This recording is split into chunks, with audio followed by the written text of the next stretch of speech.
ٹھیک، تو اللہ یہ چاہتا ہے کہ تم پاک ہو جاؤ، تمہارا معاشرہ پاک ہو جائے، تمہاری گفتار بھی پاک ہو، بولنے کا لہجہ بھی نرم ہو، بہترین لہجہ ہو۔ اسی لیے پروردگار عالم نے تمہارے لیے پانی ظاہری رکھا اور ولایت کو باطنی رکھا، کیونکہ پانی ختم ہونے پر آپ عذر پیش کر سکتے ہیں۔ پانی کے ختم ہونے پر عذر پیش کر سکتے ہوں کہ پروردگار کیا کرے، پانی نہیں تھا، لیکن یہ ولایت وہ ہے جس کو پانی کی محتاج نہیں۔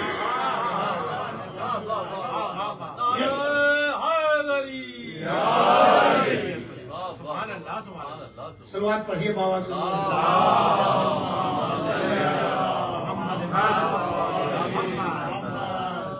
تو اسی لیے اچھا پھر آیت کا ترجمہ کیجئے، قرآن کیا کہہ رہا ہے؟ انما یرید اللہ لیذھب عنکم الرجس اہل البیت، اے اہل بیت، اللہ کا یہ ارادہ ہے کہ ہر رجس کو تم سے دور رکھا جائے۔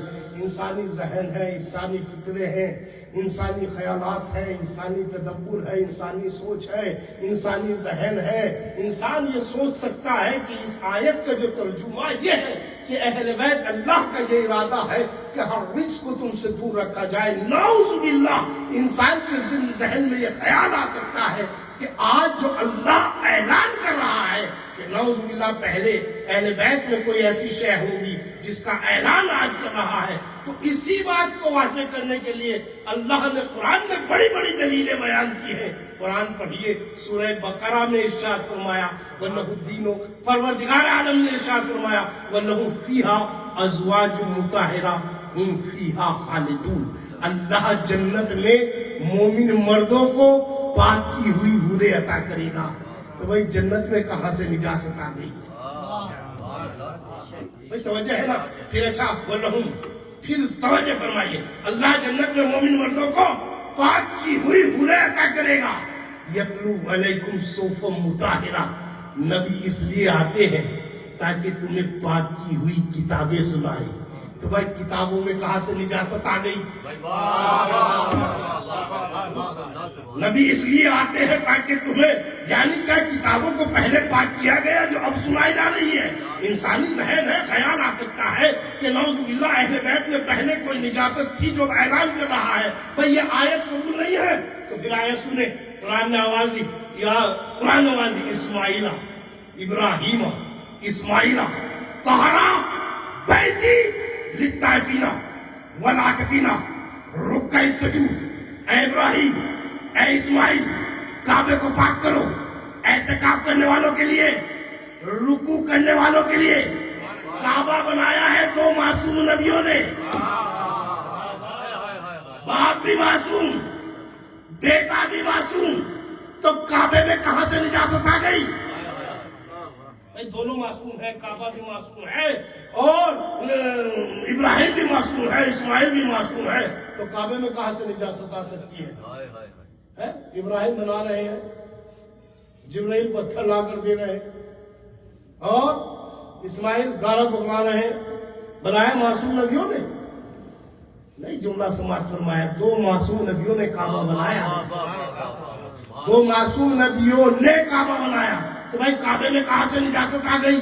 اچھا یہ بھی آیت قبول نہیں ہے تو دنیا میں تکبیر، یہ جو کہتے ہیں نا اللہ اکبر، تکبیرہ، بھائی اس تکبیرہ کے معنی کیا ہے؟ اس تکبیر کے معنی ہے چھوٹی چیز کو بڑی بنانا۔ آپ نے اللہ اکبر کہا، کیا اللہ چھوٹا تھا؟ آپ کے اللہ اکبر کہنے سے بڑا ہو گیا؟ بھئی اللہ چھوٹا تھا جو آپ نے اللہ اکبر کہا اور اللہ بڑا بن گیا؟ نہیں، وہ کل بھی بڑا تھا، آج بھی بڑا ہے، وہ کل بھی یہی تھا، آج بھی یہی ہے، وہ کل بھی کل شیء قدیر تھا، آج بھی کل شیء قدیر ہے، وہ کل بھی زندگی دیتا تھا، وہ کل بھی موت دیتا تھا، آج بھی دیتا ہے، تو وہ کل بھی بڑا تھا، آج بھی بڑا ہے۔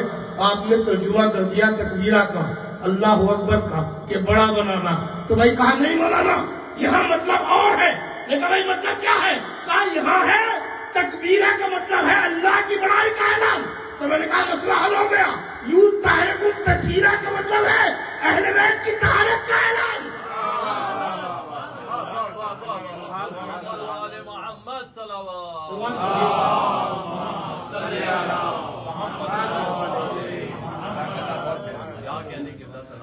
کہ بھائی یہاں مسئلہ حل ہو گیا. کیا مسئلہ ہوا؟ اچھا بھائی کعبہ بنایا ہے تو معصوم نبیوں نے. پھر جملہ دیا کروں گا. ابراہیم نے اور اسماعیل نے. سرور بھائی توجہ فرمائیے گا. شہزادی آپ کے دامن میں خوشیوں کے گنچے ڈال دے اور جتنے یہاں پر بیٹھے ہیں ان کو بھی پروردگار عالم ان کی تمام حاجات کو پورا فرمائے. اور یہی عزا خانہ ہمیشہ ایسے ہی تا روز محشر تک، کیونکہ یہ وہ عبادت گاہیں ہیں جو توڑی نہیں جائیں گی، یہ اٹھائی جائیں گی. ہر چیز توڑ پھوڑ دی جائے گی، لیکن عبادت گاہیں جو ہماری ہے، اللہ کی مسجد ہو، حسین کا امام باڑہ ہو، یہ ایسے کے ایسے ہی اٹھائے جائیں گے. تو تاروز محشر. تو اب عزیزان محترم، ابراہیم کعبہ تم نے بنایا ہے، اسماعیل کعبہ تم نے بنایا ہے، تمہاری ذمہ داری ہے تم اس کو پاک رکھو، تم اس کو طاہر رکھو، تم اس کو مطہر رکھو، تم اس کا خیال رکھو، تم اس میں نجاست کو آنے نہ دو. بھائی ایمانداری سے بتائیے، ابراہیم کے جانے کے بعد کعبے میں 365 بت آئے کہ نہیں؟ اللہ تو مناتو حبول عزا بڑے بڑے آئے ہیں کہ نہیں؟ پروردگار عالم نے ذمہ داری کسے دی؟ ابراہیم کو، اسماعیل کو. ابراہیم اسماعیل طہر بیتی للطائفین والعاکفین رکع السجود. ابراہیم تمہاری ذمہ داری ہے کعبے کو پاک رکھو، اعتکاف کرنے والوں کے لیے، رکوع کرنے والوں کے لیے، سجدہ کرنے والوں کے لیے. تو بھائی ابراہیم اسماعیل کی ذمہ داری جب تک ہے، جب تک ابراہیم زندہ ہے. ابراہیم کے بعد ابراہیم کی ذمہ داری نہیں ہے. تو یوں تجنما یرید اللہ ہو، اللہ کا ارادہ ہے اہل بیت تمہیں پاک رکھے. اہل بیت جب تک پاک رہیں گے جب تک اللہ.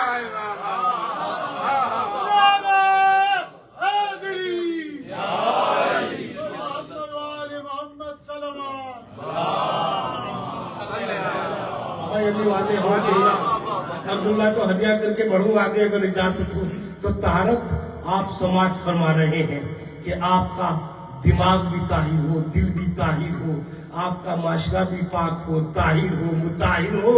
تو عزیزان محترم اب تصور کیجئے کہ میرے پیر پر نجاست لگ گئی اور میں صبح سے لے کر شام تک دریا کے کنارے بیٹھا رہا. جملہ ہدیہ کرنے جا رہا ہوں.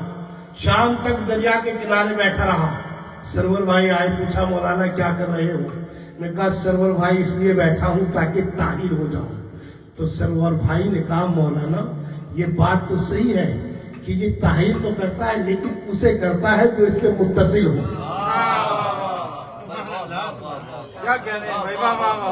اب جملہ ہدیہ کر دوں، اگر سمجھدار مجمع ہے تو اس جملے کو رائے گا نہیں جانے دے گا. کہا مولانا چاہے آپ دریا کے پاس لیٹے چاہے بیٹھے، دریا پاک نہیں کرے گا جب تک دریا سے متصل نہ ہو. تو اتنی بات تو طے ہو گئی کہ دریا کے پاس بیٹھنا پاک نہیں کرتا.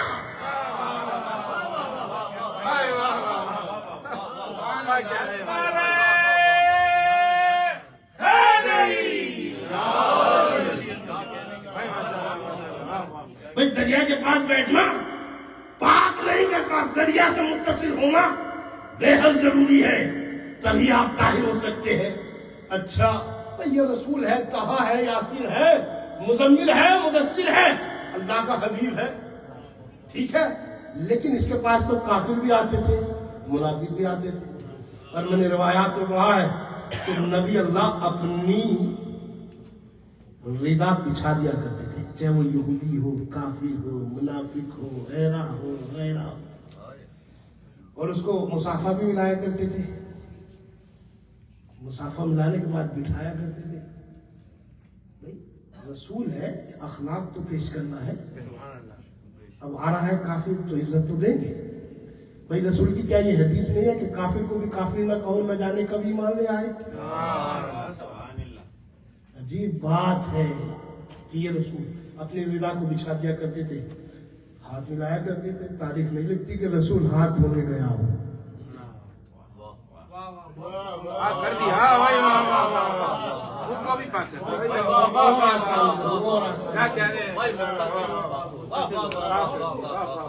یہ تو وہ ہے جو دوسروں کو طاہر کرے. ایک روایت سن لیجیے, ذہن میں آ گئی تو سنا دوں.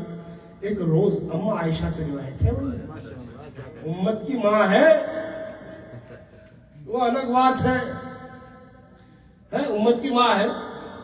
یہ روایت کرتی ہے کہ میں نے دیکھا, جملہ سنا میرے مولائی, اور توجہ, پوری توجہ چاہوں گا آپ کی, اور مجھے داد بھی چاہیے جملے پر آپ کی. اما عائشہ فرماتی ہیں, بخاری میں بھی ہے, ترمذی میں بھی ہے, مشکات میں بھی, بہت ساری کتابوں میں یہ روایت لکھی گئی ہے. اما عائشہ فرماتی ہیں رسول اللہ بولے رات کو اٹھے اور اٹھنے کے بعد مصلی پر گئے اور عبادت الہی میں مشغول ہو گئے. عائشہ فرماتی ہے میں نے کہا یا رسول اللہ وضو تو کر لیتے. اپنے نبی کا جواب سنو اور مجھے داد سے نواز دو. کہا یا نبی اللہ وضو تو کر لیتے. نبی نے, عائشہ فرماتی ہے کہ نبی نے مجھے غور سے دیکھا اور اوپر سے نیچے دیکھنے کے بعد کہا عائشہ میں تم جیسا کوئی ہوں.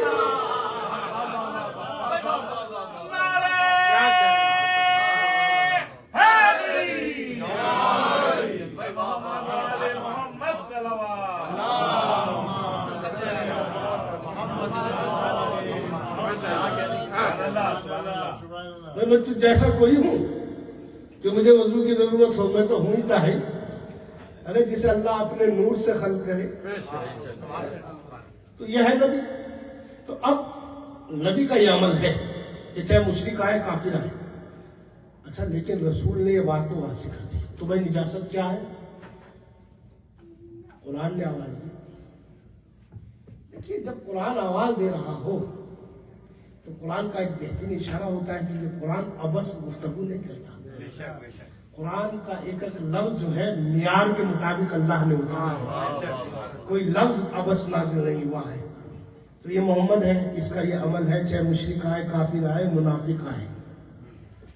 ٹھیک ہے, تو اس کا کام ہے کہ اس کو ہدایت کرے, واعظ کرے, نصیحت کرے. ٹھیک. اب قرآن نے کیا آواز دی؟ قرآن نے آواز دی کہ نجاستوں میں جب قرآن نے بات کی ہے تو قرآن نے کہا انما الخمر والمیسر والانصاب والازلام رجس من عمل الشیطان فاجتنبوہ. یہ جو تم شراب پیتے ہو, جوا کھیلتے ہو, سٹا لگاتے ہو, یہ بہت بڑا نجس ہے. جیسا یہ نجس ہے اس جیسا کوئی نجس نہیں. لفظ انما پہ ذرا سی بات کروں. یہ لفظ انما جو ہے نا کلمہ حصر ہے. اس کی کوالٹی یہ ہے کہ اس جیسا کوئی دوسرا نہیں ہوتا. جیسا یہ ہے ایسا کوئی دوسرا نہیں ہے. جیسا یہ ایسا کوئی. تو انما ایک لوک ہے جو اس کے دائرے کے اندر ہے, جتنا بڑا یہ ہے. اب قرآن نے کیا آواز دی؟ انما الخمر والمیسر والانصاب رجس من عمل الشیطان. جتنا بڑا نجس اللہ کی نظر میں یہ جوا ہے, سٹا ہے, یہ شراب ہے, اس سے بڑا کوئی نجس نہیں. جیسا یہ نجس ایسا کوئی نجس نہیں. اب قرآن نے آواز دی انما المشرکون نجس. جیسا مشرک نجس ایسا کوئی نجس نہیں ہے. اب آواز دی قرآن نے انما انا بشر مثلکم. جیسا میں بشر ایسا کوئی بشر نہیں. یعنی انما جیسا یہ نہیں, دوسرا نہیں. یعنی محمد بتانا یہ چاہ رہے ہیں, قرآن میں اللہ محمد کے بارے میں بتانا یہ چاہ رہا ہے جیسا یہ بشر محمد ایسا کوئی بشر نہیں ہے. تو بھائی عزیزان محترم, مسلمانوں نے قرآن کی آیت تو پیش کی کہ محمد ہم جیسا ہم جیسا ہم جیسا, لیکن محمد کا کہیں تاریخ میں یہ جملہ نظر نہیں آتا کہ تم مجھ جیسے. یہ لفظ نظر نہیں آتا کہ تم مجھ جیسے. آئیے کہاں کہتا ہے محمد کہ تم مجھ جیسے؟ ایک روز علی کے شانے پر ہاتھ رکھ کے کہا یا علی لحم کا لحمی، یا علی دم کا دمی، یا علی نفس کا نفسی، یا علی حسدوں کا حسدی، یا علی بغضوں کا بغضی، یا علی مثلی و مثلوں کا، اے علی تم جیسا میں تجھ جیسا۔ کیا وہ واقعہ بھول گئے جب سب کو مسجد نبوی میں ایک دوسرے کا بھائی بنایا اور علی ایک کونے میں بیٹھ کے رونے لگے؟ کسی نے پوچھا کیوں رو رہے ہو؟ کہا کہ آپ نے سلمان کو ابو ذر کا اور فلاں کو فلاں کا اور فلاں کو فلاں کا بھائی بنا دیا، مجھے کسی کا نہیں بنایا۔ تو شاید رسول نے کہا علی تجھ جیسا کوئی ہو تو صحیح، اگر تجھ جیسا ہو تو بناؤ، تجھ جیسا میں ہوں اور مجھ جیسا تو، اس لیے تو میرا بھائی ہے۔ یا علی تو میرا بھائی ہے دنیا میں بھی اور آخرت میں بھی۔ تو انما سمجھ میں آیا کلمہ حسب جیسا یہ، اس جیسا کوئی دوسرا نجس نہیں ہے۔ توجہ فرمائیے گا میرے مولائیوں، ٹھیک؟ انما جیسا یہ نجس ایسا کوئی نجس نہیں۔ انما ولیکم اللہ ورسولہ، جیسا تمہارا ولی اللہ اور اس کا رسول اور اس کا ولی،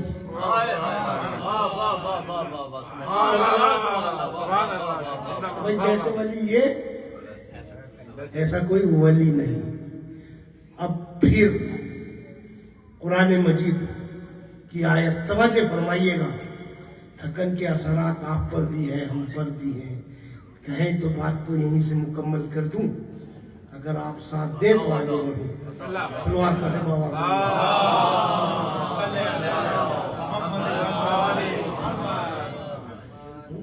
کہا کہ انما جو ہے کلمہ حسر ہے جیسا یہ جیسا کوئی دوسرا نہیں ہے۔ اب پھر آیت پڑھوں، انما یرید اللہ لیذھب عنکم الرجس، جیسے یہ پاک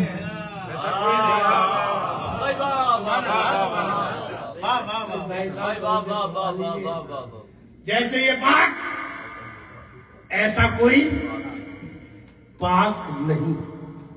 وجہ فرمائی آپ نے، جیسے یہ پاک ایسا کوئی پاک نہیں۔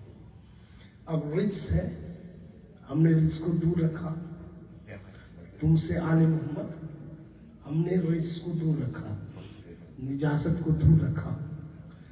اب رجس کے معنی نجاست ہے۔ اب کیسے پتا چلے کہ کون کتنی بڑی نجاست ہے، کون کتنی چھوٹی نجاست ہے، اور کون کتنا بڑا پاک ہے اور کون کتنا بڑا نجس ہے؟ بھائی پیمانہ تو آپ کے پاس ہے اہل بیت، جو جتنا ان کے قریب اتنا بڑا پاک، بھائی کی قسم بڑی آسانی سے لے گئے، جو آل محمد کے جتنا قریب اتنا بڑا پاک، جو آل محمد سے جتنا دور اتنا بڑا نجس۔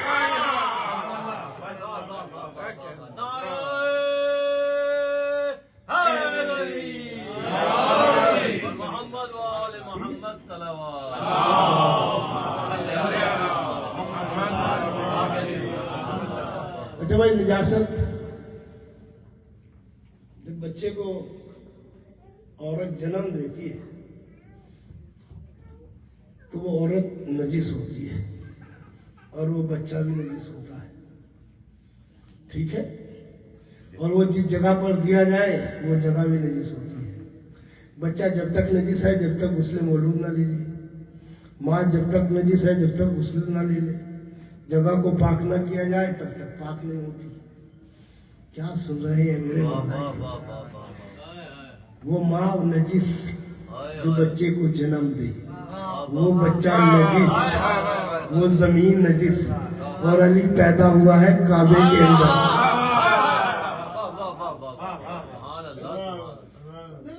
آپ تعداد میں بھلے کم لیکن داد تو بہت دے سکتے ہو۔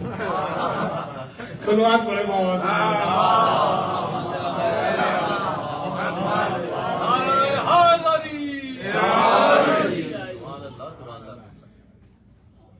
کیا بھئی وہ علی پیدا ہوئے ہیں،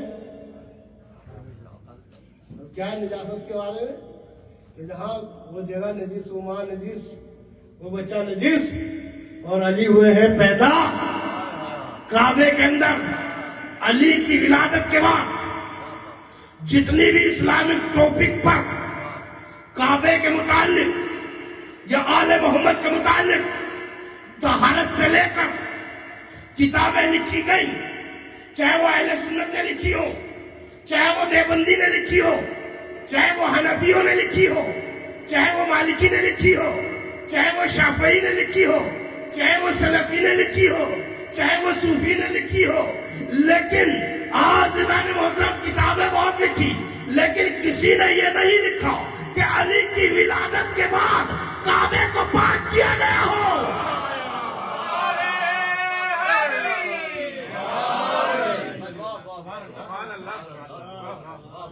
یہ علی ہے، یہ ہے کعبہ، وارث کعبہ۔ جب تک ابراہیم تھے کعبہ پاک تھا۔ ابراہیم گئے بت رکھے گئے، علی آئے، رسول اللہ نے کیا پوچھا؟ فاطمہ بنت اسد سے یہ پوچھا، چچی جان بلکہ والدہ کہا کرتی تھی، کہا کہ بچہ تو ٹھیک ہے لیکن جب سے پیدا ہوا ہے اس نے آنکھیں نہیں کھولی۔ کہا اچھا، کہا لائیے میری آغوش میں دے دیجیے۔ آغوش رسول میں آ کر علی نے آنکھوں کو کھولا اور ایک جملہ کہا، وہ ماں اقرأ یا رسول اللہ، یا رسول اللہ میں کیا پڑھوں؟ رسول نے کہا علی جو تیرا دل چاہے وہ پڑھ۔ کہتے ہیں کہ وہ جو صفی آدم پہ نازل ہوئے تھے، نوح پہ نازل ہوئے تھے، ابراہیم پہ نازل ہوئے تھے، سب کو پڑھا تو رہے تو جب پڑھا تو رسول نے مسکرا کر کہا خدا کی قسم اگر آج موسیٰ ہوتا تو علی تجھے اپنا استاد مانتا۔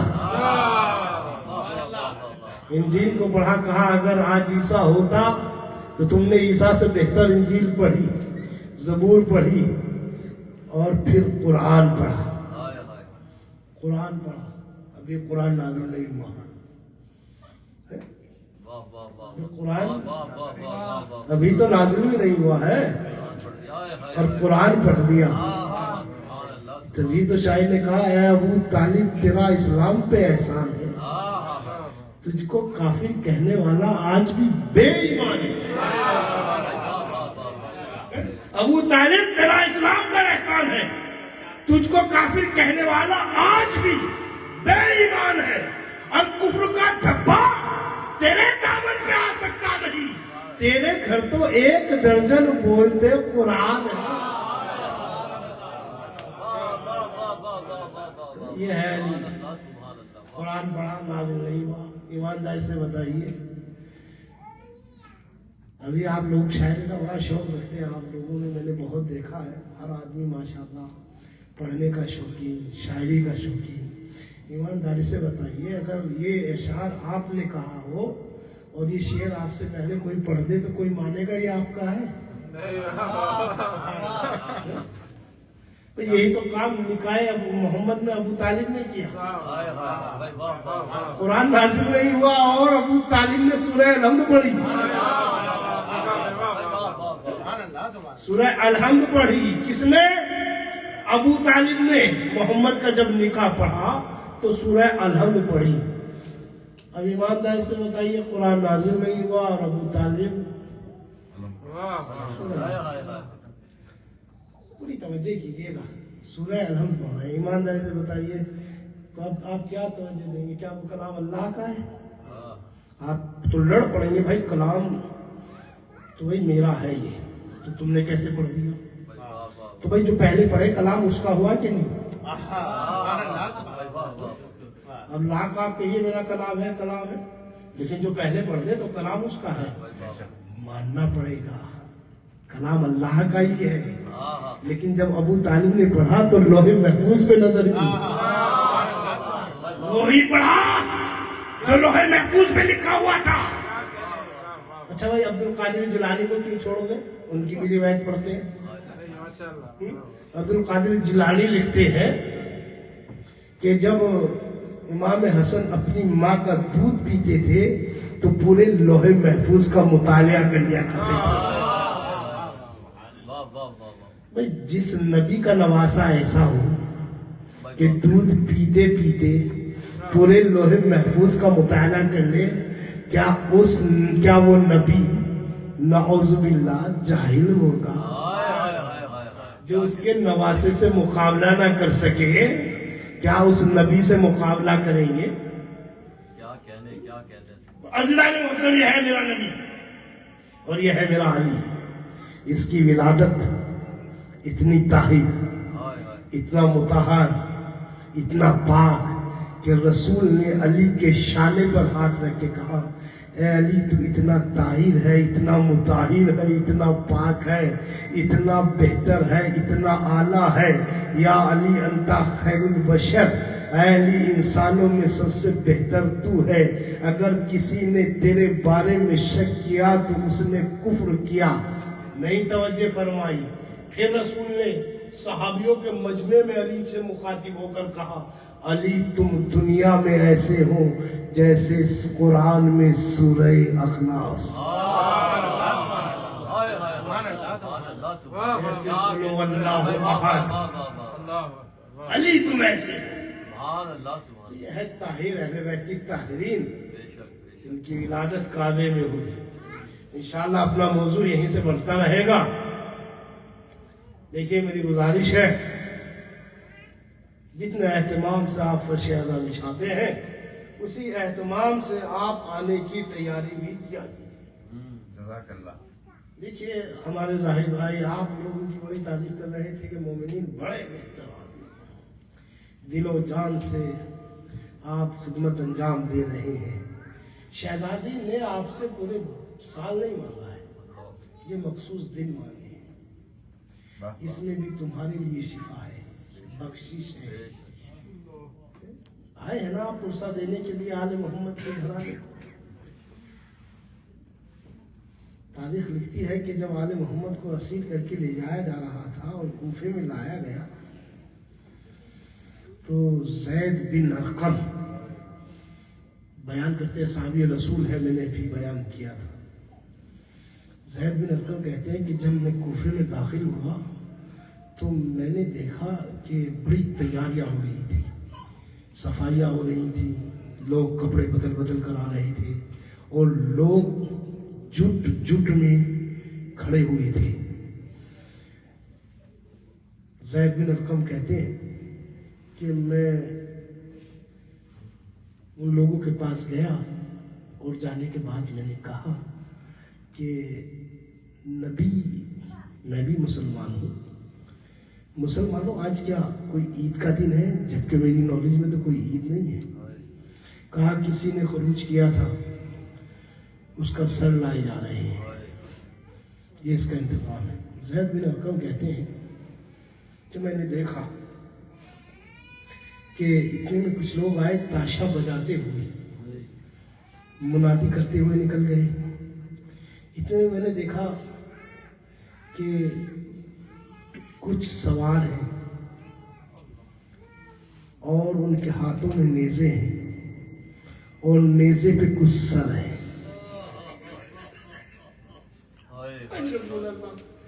خدا کی قسم اس فرش عذاب پر بیٹھ کے یہ سوچ کے رویا کرو، کیونکہ تمہارے 40 قطرے خون سے ایک آنسو بنتا ہے اور وہ آنسو شہزادی کے لیے باعث تسکین ہوتا ہے۔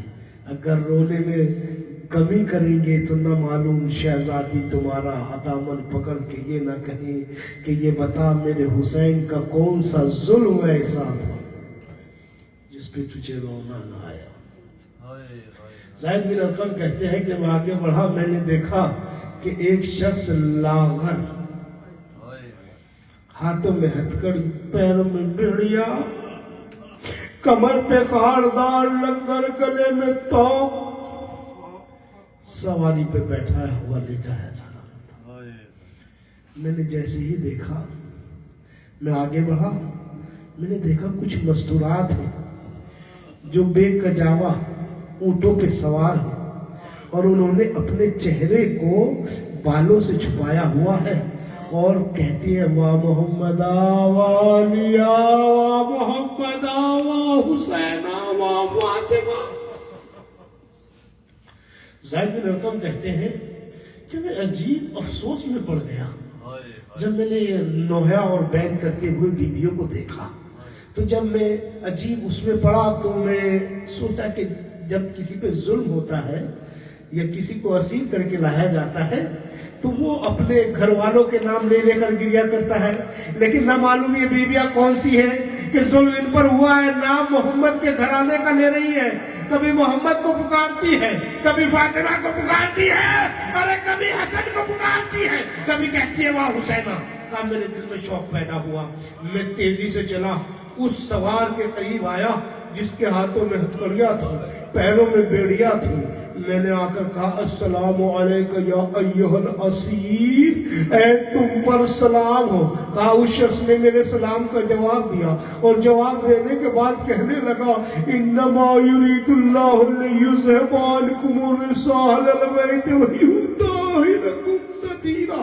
کہا کہ پھر میں نے اس سے سوال کیا کہ آپ کون ہیں, پھر فوراً اس نے آیت پڑھی انما ولیکم اللہ ولیکم اللہ. جیسے اس نے اس آیت کو پڑھا میں نے کہا یہ آیت تو آل محمد کے گھرانے میں نازل ہوئی ہے, اے بھائی تو کیوں اس آیت کو پڑھ رہا ہے؟ کہا اتنے میں پھر اس نے آیت پڑھی کلا سلکم علیہ اجرا للمودۃ فی القربى. بس میں نے فوراً اس شخص کے آگے ہاتھوں کو جوڑ کر کھڑا ہو گیا اور ہونے کے بعد کہا اے شخص یہ بتا دے یہ جتنی بھی آیتیں تو نے پڑھی ہے یہ تو پیغمبر کے گھرانے پر نازل ہوئی ہے, ارے پیغمبر کے گھرانے پر نازل ہوئی ہے. اے بھائی اتنا بتا دے تو ان کی آیتیں پڑھ پڑھ کر کیوں سنا رہا ہے؟ کہا کہ تو جانتا ہے اس گھرانے کو؟ کہا میں صحابی رسول ہوں. کہا کہ اچھا یہ بتا اس گھرانے میں کون زندہ ہے؟ کہا اس گھرانے میں حسین زندہ ہے, حسین کا بیٹا زین العابدین زندہ ہے. اللہ اکبر. اتنا کہنا تھا, ایک مرتبہ امام نے فرمایا کیا تو حسین کو پہچان لے گا؟ کہا ہاں میں نے حسین کو آگوش میں کھلایا ہے, میں کیسے نہیں پہچانوں گا؟ کہا یہ جو نیزے پہ سر دیکھ رہا ہے یہ میرے بابا کا سر ہے, اور یہ جو تو مجھے دیکھ رہا ہے ارے میں سید سجاد ہوں, اور یہ جو بے مخنو چادر اونٹوں پہ سوار ہے یہ میری ماں بھوپی زینب کلثوم ہے.